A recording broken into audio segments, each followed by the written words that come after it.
This is when I found personal growth. This is when I found self-improvement. And so I realized this because I used to be so improvement oriented, it's not even funny. Whether it was video games or basketball or snowboarding or academics. I mean, I was the guy who could party all night and get straight A's in calculus without going to any of the classes. What I'm frustrated with is that I focused on results, but I didn't focus on the process. It's like straight A's was the goal and I did it, congratulations, but I didn't focus on learning. I would rather have A's be a byproduct of learning than just focus on getting results any means necessary. And so, hey, welcome to Everything's Messy podcast, where we celebrate the beautiful but messy life experiences that most, if not all, people go through. Get ready to embark on an exciting journey through the raw and unfiltered stories of everyday people. Here, we dive into messy realities of life, from making messy mistakes to triumphs and everything in between. Are you sensing a theme? That's right, it's messy. But this just isn't about the mess. It's about finding strength and resilience in the midst of it all. We'll explore how health, fitness, and wellness play a crucial role in navigating life's twists and very messy turns. And we'll challenge conventional systems, because sometimes the most unconventional paths lead to the greatest discoveries. Join us as we embrace the messy, beautiful, and endlessly fascinating stories. Each episode is a testament to the power of our messy journeys and the beauty that emerges from the mess. So grab your favorite beverage, coffee, sparkling water, whatever it may be, and prepare to be inspired. Are you ready? Let's get messy. Hey, messy people. This is Everything's Messy podcast.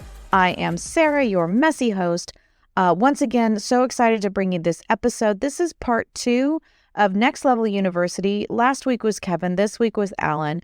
Both are bringing unique perspectives to, the personal growth that we're all sort of trying to find, I believe. We've got fitness, we've got nutrition, but that inside, that heart work, that getting where we want to be in life, it's super big with personal development, and just he's got great perspective, unique perspective. He has a messy story of his own that he will be sharing. And I have a few announcements that I will be making in the next couple of episodes. Super excited. If you follow me on Instagram, you will know that I have changed it from Everything's Messy Podcast to now Everything's Messy Wellness. So there is more to come with that. Like I said, I will announce that in the next couple episodes. So here we go, part 2 with Alan. Let me know what you think. I'd love to hear your comments. And here we go. Let's get messy. Hey, everybody. Welcome to Everything's Messy Podcast. My name is Sarah Wilson. I am your messy host. I am here today with Alan Lazaros. He is CEO and founder of Next Level University. He is also a co-host of the Conscious Couple podcast, among many, many other titles that he does have. Welcome, Alan. thank you so much for having me. I always like to mention this. I think it's a real honor and a privilege to be given a platform to speak into the lives of others. 9 years ago, I started listening to podcasts myself, and they definitely changed my trajectory forever. So I hope to be able to do the same. It's really quite awesome at this stage too. It's really a dream come true. So thank you. Yeah, absolutely. I'm so happy that you're here in this little tiny shoe behind to share your mess with everybody. So like we talked about, this is Everything's Messy, and everybody does seem to come from some sort of messy story. And so where did your messy story start? Messy story. That is a fact. That is a fact right there. Mine was messier than most. I did not know that until later on. So the first thing I want to share is when I used to listen to the podcasts and I would hear these eloquent speakers and I would be like, whoa, they seem to have it all figured out. They understand their past and their present and they're driving towards these futures. I now understand that having told my story, having revisited my story, having analyzed my story, having done therapy in my 30s to refigure out my story, the analogy that I always use is it's like watching a movie when you're a kid that you see again as an adult. And now you kind of get it. You get, oh, I didn't realize that joke was actually an adult joke. And I didn't realize that. So what I want to make very clear to anyone out there listening is that I did not understand it to this depth at the time. At the time, I was just going through it and growing through it, most of the time growing through it, not always. Yeah. Yeah, sometimes you just have to sit with the mess, right? I mean, we don't want to stay there, but sometimes you just have to sit. It's interesting too when you mention that. I used to say this. I used to have bad months and honestly bad years, then bad months, then bad weeks, then eventually it was bad days. And now it's so fascinating as I've evolved and grown. I'm 35 now. I joke and I say I'm hoping to hit puberty at 36, which would be really good for me because, it's been tough. I had guys dunking basketballs when they were in high school and I'm this little prepubescent kid, but now I look 15. So that's good news. But anyways, so I'm 35 now and I feel like I've become a lot more emotionally mature. And so now looking back, I kind of understand that what used to be bad years have actually been pretty condensed into kind of a bad morning or maybe a bad afternoon. And that doesn't mean life's not going to come smack me down anymore by any means, but I think I'm just more equipped to handle it, really. Yeah. Yeah. So my story started with adversity. My dad passed away when I was 2 years old. And he was 28 years old in a car accident. Oh dear. That is so thank you. My real last name is actually McCorkle, and my stepfather's last name is Lazaros. So my father's John McCorkle, and he came from a large Irish Catholic family. So it was Jim, Joe, John, Jane, Joan, Jeanette. Big Irish Catholic, all J's. Yeah, my mom and papa, my mom's from Ireland, and they came here and they had 6 kids, all with J. And so my mom was 31 at the time. My father was 28 when he passed away in that car accident, and my sister was 6. So I had an older sister. Oh, wow. And I was 2. And my stepfather came into the picture at that point. So he was with us from age 3 to 14. Okay. And the interesting thing, and again, I did not get this growing up, but now I do. We were kind of pretending to be the Lazaroses, so we didn't really talk to the McCorkles that much. Oh, so there was a disconnect. There was a disconnect for sure. Yeah. And again, didn't know.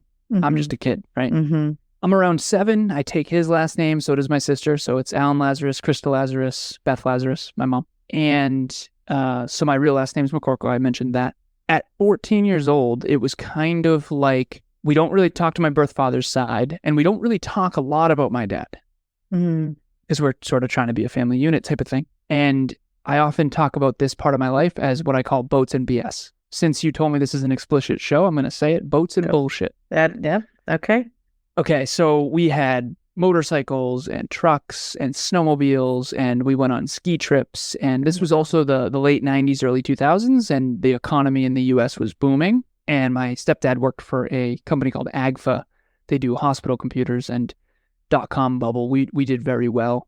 He did very well. So at 14 years old, I go from my childhood being lots of ski trips and I get Dreamcast and Xbox and we're doing, we live on a small lake, big pond, and we do very well to he took 90% of the income with him. And my dream was to go to a college called Worcester Polytechnic Institute. It's kind of like a mini MIT in Massachusetts. It's I one of the best. That you're also an engineer. Yeah. Yep. Okay. Exactly. Yep. And so it's an engineering school, tech school, one of the best technical colleges in the world. And that was my dream. When I was 10 years old, my uncle Merle was the track and field coach there, and I wanted to be an engineer. And so I went from, I can't wait to see if I can get in, to even if I get in, I don't know if I'm going to be able to go. So my stepfather leaves at 14, takes 90% of the income with him. And we go from boats and BS to, I get free lunch at school now because our income is so low. I'm shopping at Salvation Army. And we weren't going to starve by any means, but we weren't well off by any means. Yeah. How do we keep the house and the family? So he got the apartment and the yacht, and we got the house and the dog. But our income was so low, it was just kind of how do we hang on to the house type of thing. And my mom used to drive a BMW. Now she's driving a 2005 Honda, all this kind of stuff. At that same time, my mom and her sister, my Aunt Sandy, end up getting in a pretty bad altercation. She ostracizes us from her side of the family. Oh, dear. Same time, my sister moves out. So I'm 14 years old. That same year, never realized this until my 30s, by the way. Started doing therapy and going, oh, holy crap. At least consciously, obviously. Sure. That's a lot to process at 14 years old. Yeah. So that's a lot. I mean, that's a lot to process at any age, but specifically 14. Well, I always used to say it's like I became the man of the house at 14. So that was just, and I had that whole savior complex of I'm going to save my family. I'm going to keep the home and the family. I'm going to go and succeed. And that'll be obvious in the rest of the story. But so I'm 14 years old. My stepfather took his entire extended family with him. I haven't seen a single one of them since. Not one. Not a single one. I have since actually talked to him on Facebook Messenger a little bit. but I've never seen them. So needless seen to him say, a very messy breakup between your mom and your stepdad. Yeah, they didn't get along well. I'll say that. That's the polite way to put it. Never saw my mom's side of the family again, except for my cousin Jeff. He did end up coming back 7 years later. Wow. 7 years later. And my sister moved out, and her and I get along, but it's definitely not been optimal. That's my computer engineering term for not great. So here I am. I'm 14 years old. I am now broke. I don't know how I'm going to go to college, even if I do get in. So I just bootstrapped. I did the only thing I knew how to do. And I didn't realize this at the time because I didn't even know what a trauma response was. But now I understand my trauma response was work harder, aim higher, get smarter. That was always my go-to. Mm-hmm. And so all these awards behind me, I was the overachieving try hard. And one of the things that people don't realize, and I understand this now, is I kind of look like a silver spooner. I look like I started on third base type of thing in life because I'm a white Caucasian American male, and I look well educated, and I look wealthy and that kind of stuff. And so now it's so interesting because people with high self-belief and who feel like they have a lot going for them, and they look like they have a lot going for them, people don't necessarily know that I was an underdog on any level. And people love to root for an underdog, but I definitely was never perceived as an underdog. And on top of that, I'm kind of hiding a lot of this, so it looks like I'm not an underdog. Sure. And so Good Will Hunting for me is a kind of a good analogy because I've always felt a little bit like kind of a tortured math genius in a way. But anyways, so I'm 14 and I bootstrap and I just go, all right, I'm going to get the President's Award. So behind me is a award called the President's Award, and it's signed by George W. Bush. And essentially, I don't know if they're still doing this, but it means I got a straight A's. I got a 95 or above GPA for every report card all through high school. Wow. And I did that. I got 189 in honors English, never took honors English again. But I was the math and science guy for sure. And so I was the obnoxious guy at the award ceremony in high school that you might as well not even sit down, like just keep going up. And so I got tons of financial aid and scholarships, and I was able to go to my dream school, and I did get in, which was awesome. And so I went and I did computer engineering there, and then I graduated with distinction, which was brutal, by the way. It was not easy, but I did that. And I partied a lot too, because dealing with trauma, didn't know it. Sure. Alcohol was a thing for sure. We can get into it if you'd like.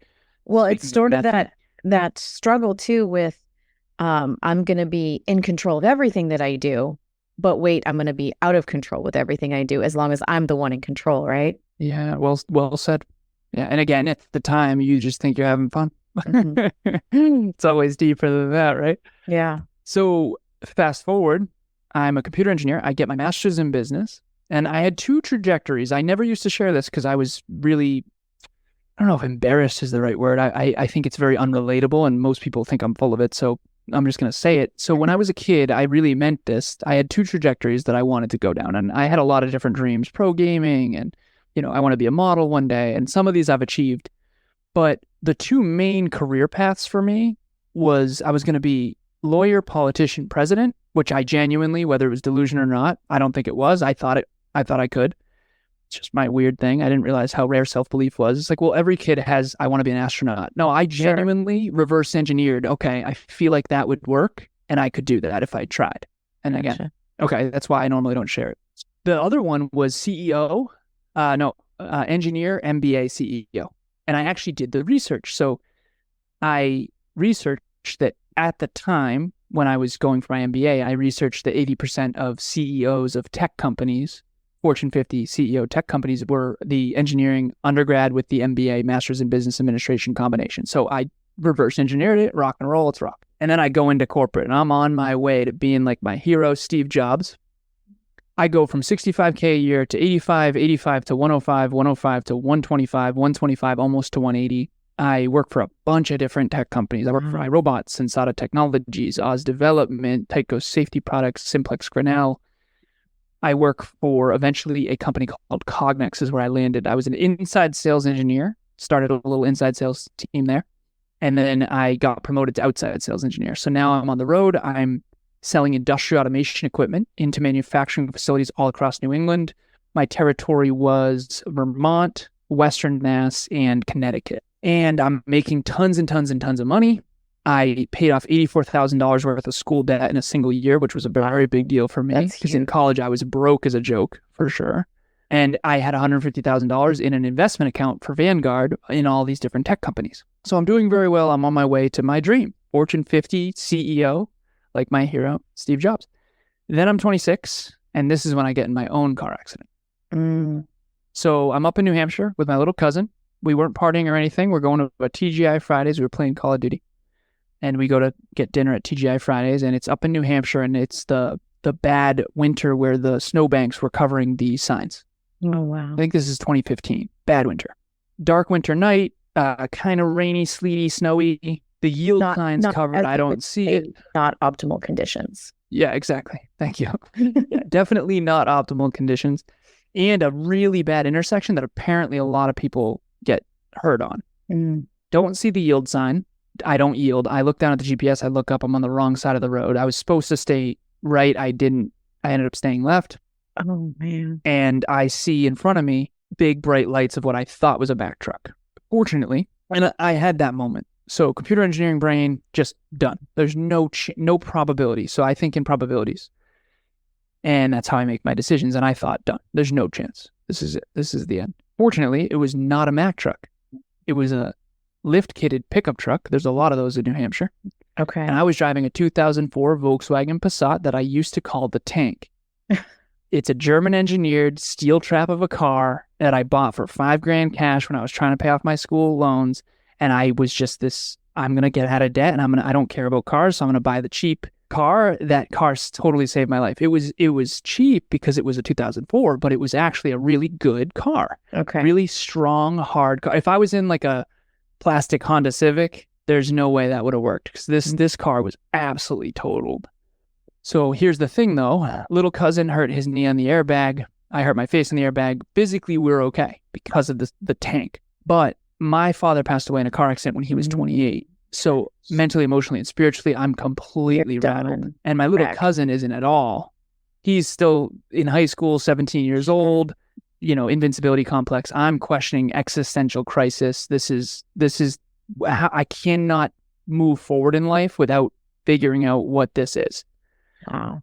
And so back then I didn't know this, but there's something called an ACE score called Adverse Childhood Experiences. I had a client once, I do a lot of different types of coaching, and she jokes with her mom. She's like, my highest score I've ever gotten on a test is my ACE score. And her mom didn't like that joke very much because what an ACE score basically says is how much trauma how much trauma you've had. And a lot of the people that have a lot of trauma end up, unfortunately, statistically having early death because of reckless behavior, alcohol, drugs, things like that. Self-sabotage. Self-sabotage. Yeah, exactly. And self-worth issues. I mean, that's a whole nother thing. So again, I'm not a clinician. I'm not a psychologist, but here's what I do know. I had PTSD after the car accident. Double yellow lines bothered me. I was claustrophobic for a time. I kept getting pulled over because I stayed so far on the right side of the road to avoid the double yellow lines. And luckily the cops were kind when I said, I've gotten a bad car accident. I'm sorry. I'm working through it. But I had post-traumatic growth so much after that. And this is when I found personal development. This is when I found personal growth. This is when I found self-improvement. And so I realized this because I used to be so improvement-oriented, it's not even funny. Whether it was video games or basketball or snowboarding or academics. I mean, I was the guy who could party all night and get a straight A's in calculus without going to any of the classes. What I'm frustrated with is that I focused on results, but I didn't focus on the process. It's like straight A's was the goal and I did it, congratulations, but I didn't focus on learning. I would rather have A's be a byproduct of learning than just focus on getting results any means necessary. And so what I now understand, which I didn't understand before, is that I was professionally developed, but I wasn't personally developed. That's a big self-awareness to come to, and to even know that you're so focused on the destination, but didn't even bother to sink into the journey at all. I always think that we're all in one of those two buckets to some extent. We're all righty or lefty. You're either professionally developed, academic, resume, cover letter, LinkedIn, or you're emotionally aware, intelligent, self-reflecting, self-improvement. So on this side, you have, and I've been coaching now for 7 years. I'm coming up on my 10,000th hour of coaching, speaking, training, workshops, that kind of stuff. And so at this point, you've met so many people. I mean, I have clients, my youngest is 18, my oldest is 63, and I've got 23 right now. And it's been dozens, if not hundreds at this stage, from all different countries, all different backgrounds, all different ethnicities. And you just see these patterns of, oh, okay, so some people come to me and they're already fulfilled and they want their life to be an amplified version of what it is, but they're not that successful. Okay. And then you have other people that are super successful, but they're miserable. Mm. And there's very few people who are both. Yeah, exactly. And so two guesses which one I was, right? And then there's some people, Kevin always says, my business partner, Kevin. Yes. He always says, some people have neither. He's like, that was me. Right. So him and I joke, we call it Drive to Five. I was professionally developed, but not emotionally mature. He was more emotionally mature, but not professionally developed. And so the idea here is, how do you be improvement oriented and achievement oriented? Because that's important. Success matters too. But how do you do that not at the expense of fulfillment, not at the expense of your core values, not at the expense of who you are? Not sacrificing. And then over here, exactly. And so whether it's self-belief versus self-worth, professional development versus personal development. And so the very last thing I'll say is, I was successful from the outside in. Okay. I was not successful from the inside out. And after 26, after that car accident, I decided, I don't care what it takes. I'm never, ever, ever going to be successful from the outside in again. I'm going to be successful from the inside out, and I'm going to focus on the inside and then allow success to be a byproduct of that. And I think that that's the phoenix burned down from the ashes, rising again. And at the end of the day, that's my ego is what died at 26. My ego died, my identity, my trauma. That's when I started to really reflect and look at all the hard things that I didn't want to look at. And quite frankly, all of that story that I just shared, I explored over the last 9 years. But before that, I didn't really ask about my dad. I didn't talk about my dad. I didn't talk about my stepdad. I didn't ask myself, why did I choose my stepdad's last name? I didn't analyze that I had lost essentially 3 families by the time I'm 14 years old. Fortunately, my birth father's side did take us back with open arms after 14. So, but then it was kind of like them seeing a ghost, because I look a lot like my father. So anyways, there's my mess. That's a big mess. I asked my therapist once, I said, statistically speaking, you've been doing this for a long time, for decades. And I had the courage to finally ask her this after, 6 or 7 months. And I said, where am I at in terms of trauma, like 0 to 10, if 10 is the highest and 0 is the lowest, like statistically speaking? And I already knew. On the soul level, you already know. And she ended up saying, Alan, like, the highest I've ever seen. And I just bawled. Bawled. And after that session, I just walked downstairs and I just said, you know what? You already knew. You just needed someone else to say it who has the data. Sure. And it's not about that. It's about, I'm very grateful that I've been able to make something great of that. And I couldn't look myself in the mirror and say I was proud of myself back when I got in that car accident, but I can definitely look in the mirror now and say I'm really proud of myself. So hopefully everyone gets to that place, despite the accolades. And I was a 1% earner when I was 24. So trust me, it's great, but it's not without no money sucks. Yeah, exactly. No money sucks, but all the money isn't going to fulfill you. And that's you need some, and you need financial freedom, but fulfillment needs to be the most important thing. So. Yeah. So it sounds like you're a big numbers guy. So you've got all this data that you've taken and you're trying to analyze, how this fits into what you're going to do. And from this, you take your experiences, and now you're going to give back and somehow help others with their mess, right? And be there for them and try and coach them. Do you often find that it's difficult from where you've come from to help others just on the path that you've experienced? Or is it kind of like, this is what I was called to do? Unfortunately, it took a major event to get here, but this is what I was called to do. This is what I'm supposed to be doing. It's the duality between those two. I know that I'm here. It's actually in the corner of my office. It's a note to self. It says, you are here to maximize your own unique potential and help others do the same. Everything else is secondary. And that some unique flavor of that statement is what I've always been doing, even when I wasn't getting paid for it. I was the guy who just believed in people's dreams. We joke at NLU. I have a 21-person team now, and I often joke and say, has anyone here ever spoken to me about anything other than goals and dreams? And they say, yeah, movies. I love movies. Okay. But why? Because movies are all about heroes on a journey Sure. to achieve their goals and dreams, Yes. right? So it eventually all makes sense. And the answer is a duality of, number one, it is what I'm called to do. It's what I'm supposed to do. It's in a way what I've always done. And I think that it's a duality between you have to search for what your purpose is, but you also have to uncover it. Mm-hmm. And it's kind of both. I used to say to my clients, if you achieve this and become this, you'll be potentially fulfilled. Wow.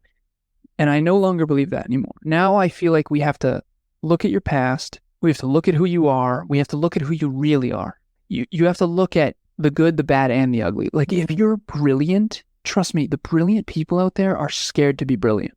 Mm. Like there are tortured geniuses out there that don't even know they're geniuses and they just never get along with anyone and don't know why. That was me. I never understood why I was so different. And then I read a book called The Hidden Habits of Genius. It's by a Yale professor, and he studies all the geniuses of history, and he breaks down the 14 character traits. And I was like, oh my God, because deep down, you always knew. Deep down, you always knew, right? I was proving the textbook wrong when I was 13 years old and getting laughed at by the whole class. Like, you think you know, and then I proved it. It's like this whole thing. So you always knew deep down on the soul level, but you never fully let it in. And so everyone's afraid to be too much or too little. Mm-hmm. Everyone's afraid of either success or failure. You want to be successful enough to fit in with your peers, but not so successful that they ostracize you. And you're always afraid to be too much or too little. And so if you're out there listening to this, you have to face what you really are. Face the strengths, but realize every strength comes with a huge weakness. So for me, self-belief is a huge strength. And sometimes facing it is the scariest part. Yeah, it is, in my opinion, yeah. Yeah. Even on this episode, you're trying to get me to go deep, and I appreciate that. But I want to talk, intellectual. Sure. Because for me, it's the heart part that's hard. That's the intellectual part is the safe part for you. Safe part for me. Whereas other people are the opposite. They get in a conversation with an intellectual, they feel like they're not intelligent, and that's uncomfortable for them. So then what do? Villainize me, or are they just super kind?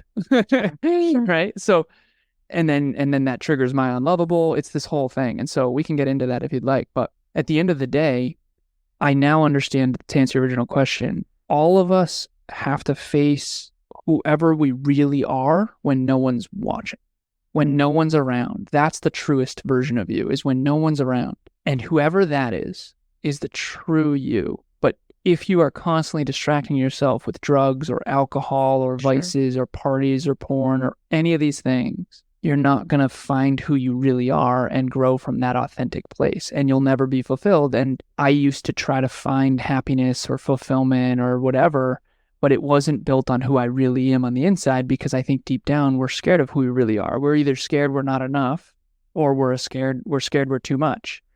And whichever one it is, ironically, the paradox is until you face it, you'll never really manifest who you're meant to be. Yeah, no, that's so true. So I want to pivot a little bit.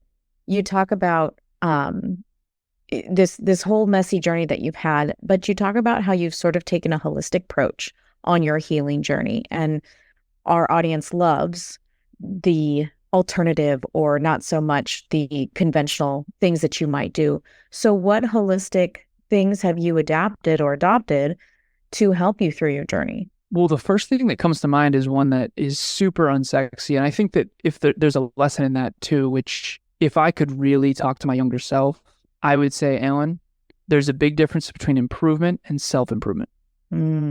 I know a lot of people who can improve process, and they can improve their home. They can renovate their home. They can wash their car.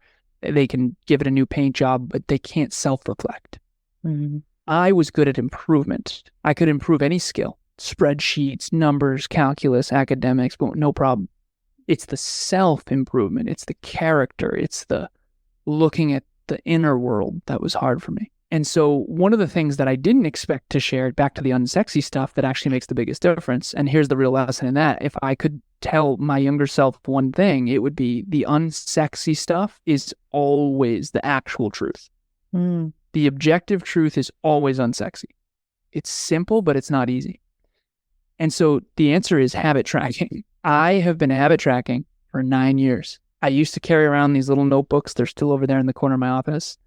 And now we have an app, and now I have this thing called a Dreamliner that we use at NLU, and we have spreadsheets, and my whole team tracks habits, which is awesome. But I've been tracking habits for 9 years, and you want to talk about a game changer? And one of my habits, morning mindset workout. I have one video I've been listening to every day for 9 years. It's called Ode to Excellence. It's a letter I actually met the guy who founded the YouTube channel. His name's Eddie, and he was actually a client for a time, which was cool. Because at the beginning, I just loved his videos. Sure. But it's called Ode to Excellence, and I've listened to that every single day for 9 years. And it was a letter from him, his highest self, to him, his human self. And it gets me so motivated. And that's one habit on my habit tracker. And so whether it's 20 minutes of reading a good book a day, or morning mindset workout, or it's 30 minutes of exercise, or it's mobility for 10 minutes, foam rolling, whatever it is, habit tracking keeps you on track. And that's one of the things that's helped me stay holistic, because I was very much on my way to being a wealthy but not healthy and in love person. And I don't want to be wealthy and not healthy. I don't want to be wealthy and healthy but not in love. I want all three, and that's our sort of mantra at NLU. That's interesting. And so we talk a lot about on this show, you mentioned motivation. So we have discussed motivation versus self-discipline. So you talk about, you have this mantra of motivation that you listen to, but what happens on those days, and maybe this doesn't happen to you, not my luck, what happens on those days when the motivation doesn't get you to do those habits that you need to stay consistent with? Do you have self-discipline in place, or is it just now it's such a routine and such a consistent thing that you can't imagine not doing it? Yeah, so it's a little bit of both, and I appreciate the thoughtful question. I used to answer this with ignorance, and I didn't know that I was ignorant. So anyone out there who's listened thus far, you know intuitively that I don't struggle with self-doubt. There's two types of confidence. There's two types of self-belief. The psychology calls it self-efficacy. There's self-efficacy that is, I can achieve X, Y, Z. That I have 10 out of 10. I always have. I think it's my math brain plus my grit, which I don't know if I got my grit because of a really tough childhood or what, but it's just a huge blind spot, because for me, grit and self-discipline and reverse engineering finish lines are just natural. That's just really easy. I've exercised every day for 2.5 years for a half hour a day, and I would be lying if I said it was super difficult. Okay. Now, some of that's sometimes walking my dog, right? It's not like I'm doing an intense workout for a half hour every day, but we weight train every other day. But my point is everyone out there who's listening, there's a part of you potentially that knows I don't struggle with external self-belief. So when you say self-discipline versus motivation, Kevin would say things, my business partner, like, I never thought we'd get here. And I genuinely, and this was scary to share, dude, if you didn't think we'd get here, I can't wait for you to see where we're headed. Like, this is the very beginning. You know, I consider us an infant in business. We're only 7 years in.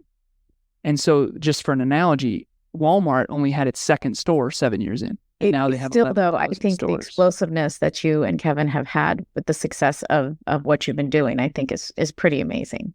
Podcasting is a hard business. And as I told Kevin, nobody does it to get rich. And if you are, then you're in the wrong business, because starting out, it's really a labor of love. You are so passionate about wanting to help and wanting to get your message out. You hope that these other things come to fruition, but really, if you don't love it, it's going to be short-lived for sure. I have a framework called want, love, hate. And this goes back to your self-discipline versus motivation question. If you want financial freedom and you love podcasting, there's going to be something you hate that you have to do to get the first two. And the thing that I hated was audio editing.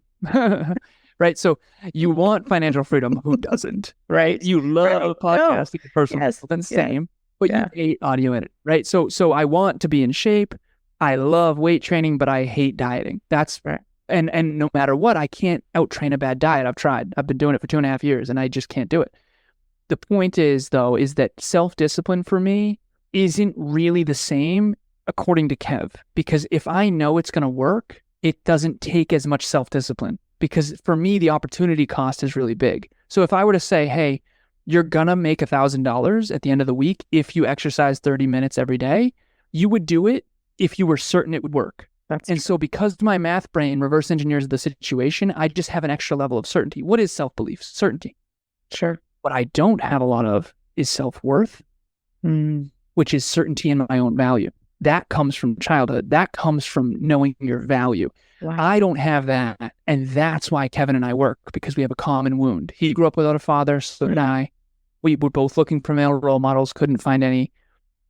And I don't want to say couldn't find any, but Sure. it was challenging. It was challenging. They weren't exactly in abundance. And now in hindsight, I wish that I hadn't looked up to half of them, to be honest with you. But we have a common wound of self-worth. So self-belief and self-discipline, they run very hand in hand. If you have low self-belief and you don't think it's going to work, it's very hard to motivate yourself.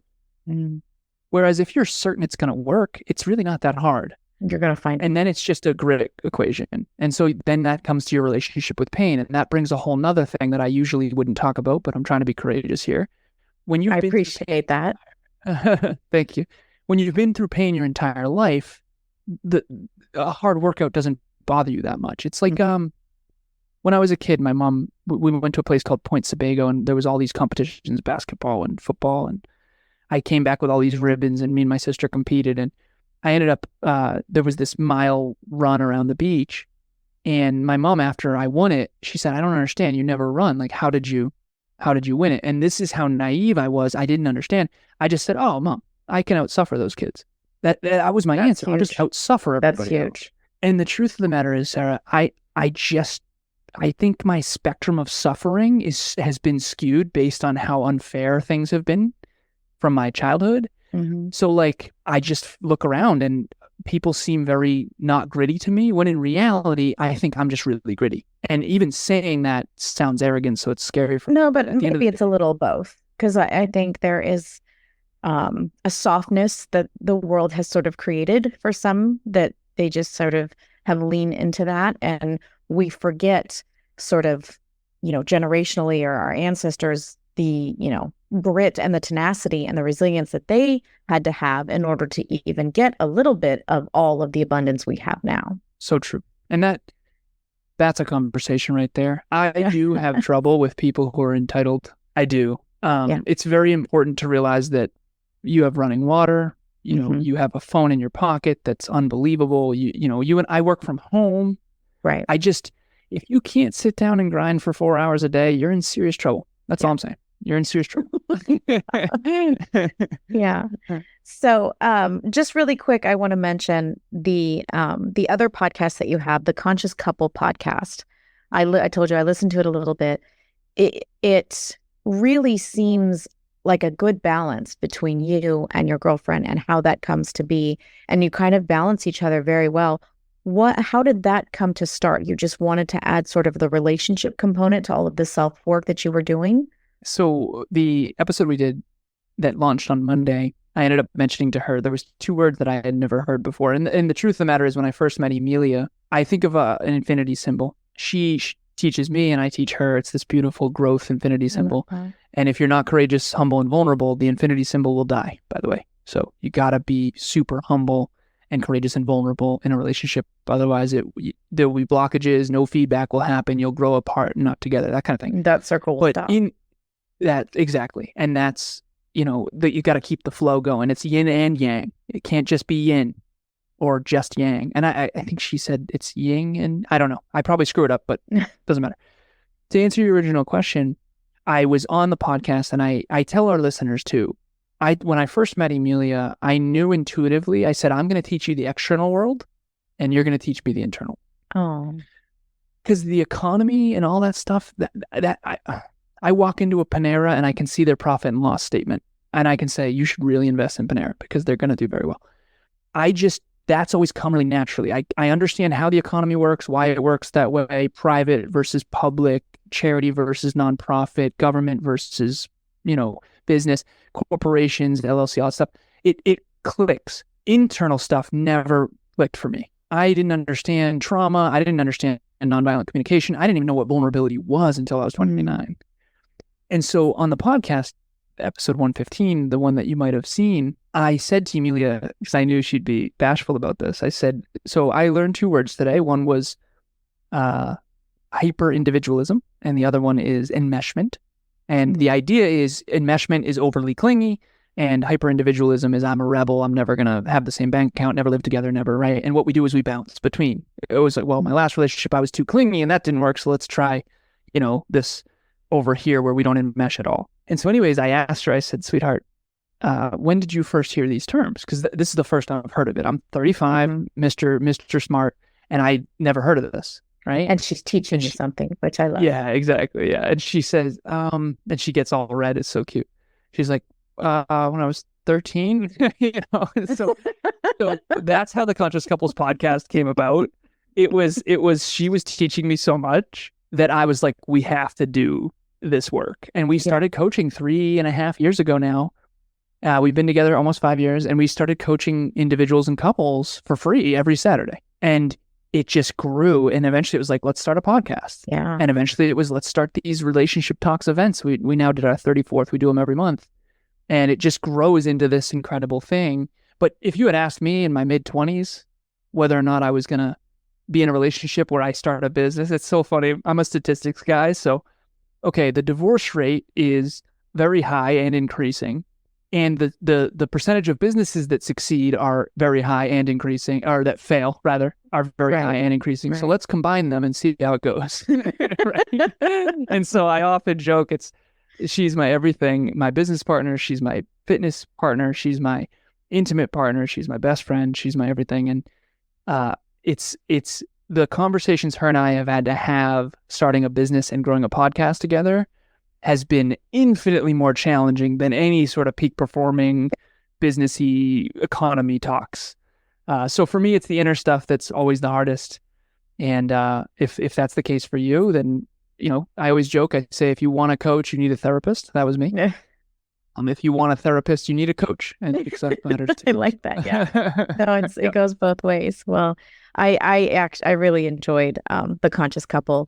And I wish you a ton of success. Where can people find you if they want to go Next Level University or even the Conscious Podcast Couple?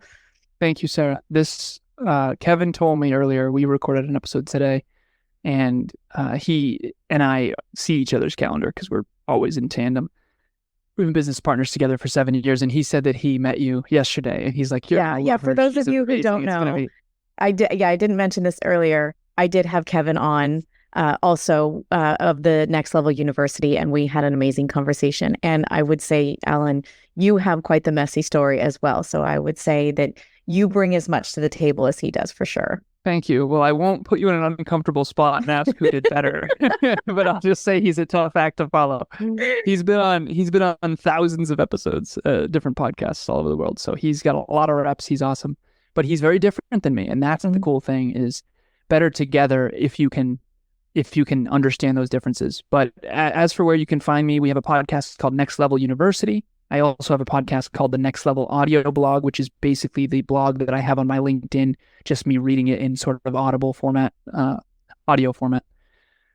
I also have a podcast called the Conscious Couples Podcast that you had mentioned with Emilia. I'm on Instagram, I'm on Facebook, I'm on LinkedIn. Those are the only 3 I really use at this stage. We're on YouTube, we're on all the podcast platforms. If you Google my name, I'll definitely come up. I used to do some fitness modeling, so be careful. No. I'm joking. But I was a fitness model, so it's, when I Google my own name, it's a trip. It's a trip for sure. You should be proud of that. I mean, I had a couple of episodes ago that I talked about, I cried at the gym. So the fact that you could go out and have that confidence to model, and I'm not there. I'm not sure I ever will be. I have also cried at the gym before. I understand. Okay. Keep at it. And I did achieve my childhood dream of being an Abercrombie model, kind of. I didn't work for Abercrombie, but I'll tell you what, I probably could have. So I said I wanted to do that when I was 16. And my teacher, Mrs. Puckett, she said, you can do it. You're really good looking, even though the whole class laughed at me. And I didn't know that apparently having dreams is something to make fun of. But anyways, you can find me on any of those platforms. Next Level University is probably the best one to get to know us.